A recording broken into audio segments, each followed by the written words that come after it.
Welcome to Chapter 1, where we introduce matrices, one of the fundamental tools in applied mathematics. A matrix is essentially a rectangular arrangement of numbers.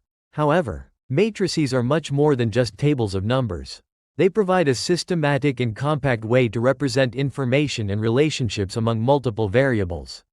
In business and economics, we frequently deal with large amounts of interconnected data.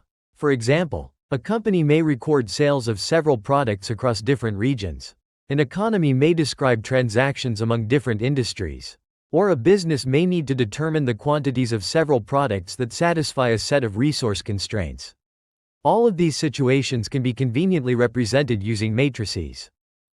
Matrices also provide the mathematical foundation for solving systems of linear equations, which occur in many economic and business applications such as production planning, market equilibrium, input-output analysis, portfolio analysis, and resource allocation. In this chapter, we will study the basic concepts and operations of matrices, determinants, inverse matrices, and matrix rank. We will then examine how these mathematical tools can be applied to practical problems in economics and business. The main purpose of this chapter is therefore not only to learn how to perform matrix calculations, but also to understand how matrices can be used to model and solve real-world quantitative problems. By the end of this chapter, students should be able to Learning Objective 1. Describe and classify matrices and perform basic linear operations on matrices. Learning Objective 2. Determine matrix transformations and matrix multiplication. Learning Objective 3. Define, compute, and interpret determinants using appropriate methods and properties. Learning Objective 4. Determine the inverse of a matrix and use inverse matrices to solve systems of linear equations. Learning Objective 5. Determine the rank of a matrix using elementary matrix transformations. For this course, we use two main learning materials. The first textbook is the book Basic Mathematics for Economists by Peter Lee and Mike Rosser. The second book is the book Advanced Mathematics for Economics by Ladin Tui. Volume 1 and 2.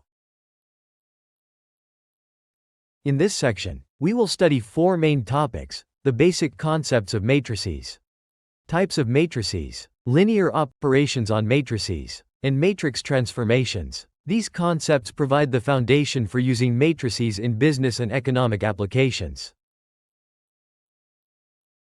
A matrix is a rectangular arrangement of elements organized in rows and columns.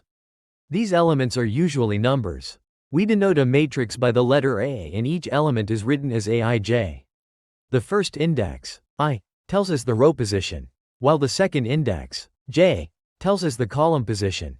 If a matrix has m rows and n columns, we say that its order, or dimension, is m by n. For example, a matrix with 2 rows and 3 columns has order 2 by 3. When the number of rows is equal to the number of columns, that is, when m equals n, the matrix is called a square matrix. Matrices are very useful in economics and business because they allow us to organize and analyze data in a compact and systematic way. Let us look at two examples. Matrix A has 2 rows and 3 columns.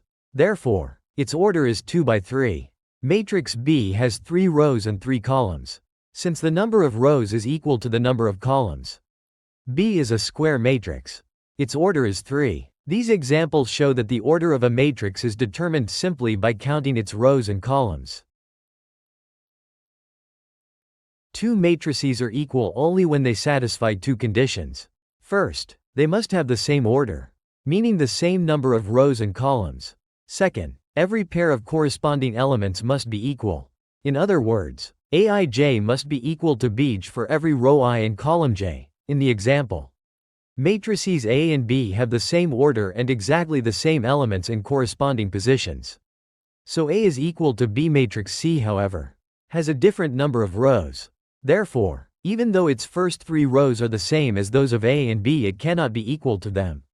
So, remember, same order and same corresponding elements are both required for two matrices to be equal.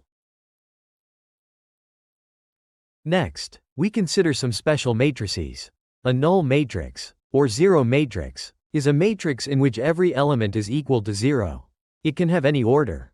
For example, the matrix shown here has 2 rows and 3 columns. So it is a 2 by 3 null matrix. Now, consider the transpose of a matrix. The transpose of matrix A written as AT is obtained by interchanging its rows and columns. This means that the first row of A becomes the first column of AT. The second row becomes the second column. And so on. Therefore, if matrix A has order m by n, then its transpose AT has order n by m. The important idea to remember is simple. Transposing a matrix switches its rows and columns. Let us consider this example. Matrix A has 2 rows and 3 columns. So its order is 2 by 3. To obtain the transpose AT, we interchange the rows and columns. Therefore, the first row of A5, 6, 1, becomes the first column of AT.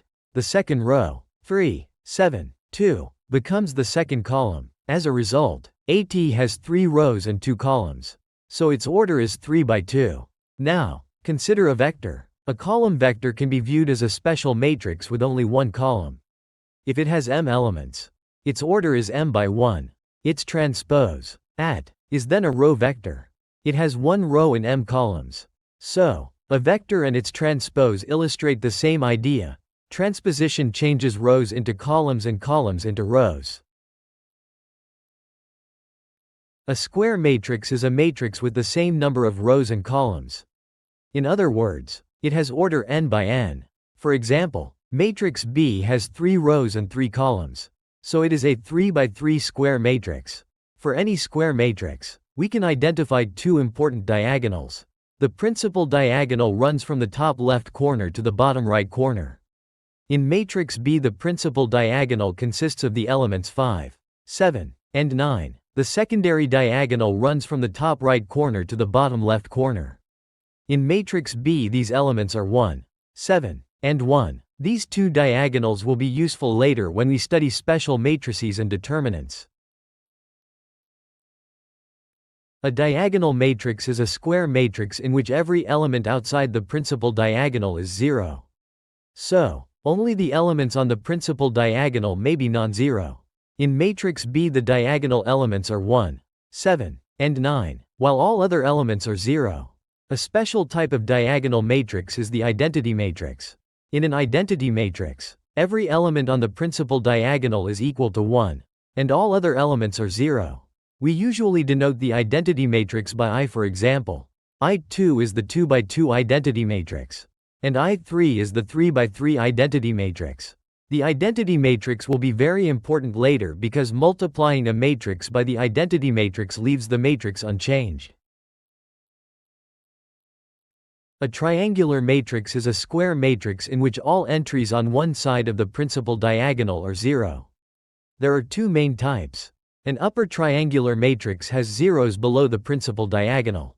In the example shown, the entries below the diagonal are all 0, while the entries on and above the diagonal may be non-zero. A lower triangular matrix has zeros above the principal diagonal. In this case, the entries on and below the diagonal may be non-zero. So, the key distinction is simple. Upper triangular means zeros below the diagonal, while lower triangular means zeros above the diagonal. A matrix is in row echelon form, or ref, when its non-zero entries form a step-like pattern. The first non-zero element in each row is called the leading entry. As we move downward from one row to the next, each leading entry must appear to the right of the leading entry in the row above. Also, if the matrix contains any rows consisting entirely of zeros, those 0 rows must be placed at the bottom. Now, let us look at the examples. In the first matrix, the leading entries are 1 in the first row, 3 in the second row, and 5 in the third row. Each leading entry is located 1 column to the right of the one above it. Therefore, this matrix is in row echelon form. In the second matrix, the first leading entry is 1 in column 1, and the second leading entry is 3 in column 3. The last row contains only zeros, and it is placed at the bottom. So this matrix is also in row echelon form. In the third matrix, the leading entries are 1, 5, 8, and 10. Their positions move progressively to the right from one row to the next, forming a clear staircase pattern. So, when checking whether a matrix is in row echelon form, focus on three things: the positions of the leading entries, the staircase pattern, and the location of any zero rows. Now that we have introduced the basic types of matrices, let us move on to matrix operations. We will begin with the two simplest operations: matrix addition and matrix subtraction. Let A and B be two matrices of the same order, M by N. For matrix addition, we add the corresponding elements of the two matrices. In other words, each element Σ of the sum is obtained by adding Aij and Bj. Similarly, for matrix subtraction, we subtract corresponding elements, so each element of A minus B is Aij minus Bj. An important condition is that the two matrices must have the same order. Otherwise, addition or subtraction is not defined. Now look at the example. The two matrices are both of order 2 by 3, so we can add them element by element. In the first row, we have 1 plus 5 equals 6, 4 plus 0 equals 4, and 2 plus 6 equals 8. In the second row, we have 7 plus 0 equals 7, 1 plus 4 equals 5, and 0 plus 3 equals 3. Therefore, the resulting matrix is the 2 by 3 matrix shown on the slide. So, the key rule is simple. For matrix addition or subtraction, operate on elements in the same position. Next, we consider another basic matrix operation: scalar multiplication. A scalar is simply a real number. To multiply a matrix by a scalar, we multiply every entry of the matrix by that number. If matrix A of order m by n and k is a real number, then the matrix Ca is obtained by replacing each element Aij with k by ij. Now look at the example. We multiply the matrix by the scalar 2. So, 4 becomes 8, 3 becomes 6, 5 becomes 10, and 1 becomes 2. Therefore, the resulting matrix is 8 and 6 in the first row and 10 and 2 in the second row. The important point is that scalar multiplication changes the values of all entries, but it does not change the order of the matrix. We now move to a more important matrix operation: matrix multiplication. Unlike matrix addition, matrix multiplication is not performed element by element. Suppose matrix A has order m by n, and matrix B has order n by page. The product AB is defined because the number of columns of A is equal to the number of rows of B. The resulting matrix C equals AB has order m by page to find an element Cik at the location I row and k column in the product matrix. We take row I of matrix A and column k of matrix B. We multiply the corresponding entries and then add the results. So, each entry of the product matrix is obtained by a row by column calculation. The key rule to remember is this: the inner dimensions must be equal, and the outer dimensions determine the size of the product matrix. For example, if A is a 2 by 3 matrix and B is a 3 by 4 matrix, then AB exists and the result is a 2 by 4 matrix. Now let us apply the row by column rule to some specific examples. For example 1, the first matrix has order 2 by 2, and the second matrix has order 2 by 3. Since the inner dimensions are both 2, the multiplication is defined, and the result will be a 2 by 3 matrix. To find the first entry, we multiply the first row of the first matrix by the first column of the second matrix. 1 times 1 plus 4 times 0, which gives 1. For the second entry, we use the first row and the second column. 1 times 0 plus 4 times 1, which gives 4. For the third entry, 1 times 2 plus 4 times 0, which gives 2. We repeat the same process with the second row, and obtain 7, 1, and 14, so the final product is the matrix shown on the slide. For example 2, the first matrix has order 2 by 3, and the second matrix has order 3 by 2. Therefore, the product exists and will have order 2 by 2.